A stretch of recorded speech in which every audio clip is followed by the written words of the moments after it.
Hema committee report പുറത്തുവന്നതിന് പിന്നാലെ ഉയർന്ന പരാതികൾ അന്വേഷിക്കുന്ന സംഘം നടപടികളിലേക്ക് കടക്കുന്നു. 7 കേസുകൾ നൽകിയ പരാതിക്കാരിയുടെ രഹസ്യമൊഴി രേഖപ്പെടുത്താനാണ് തീരുമാനം. രഞ്ജിത്തിനെതിരായ കേസിലും തുടർ നടപടികൾ ഉണ്ടാകും.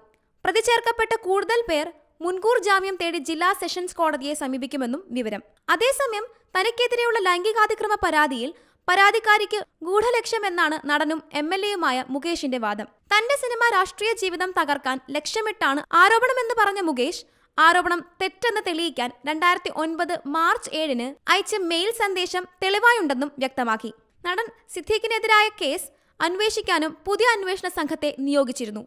DIG അജിത ബീഗത്തിന്റെ നേതൃത്വത്തിലാണ് പുതിയ സംഘം.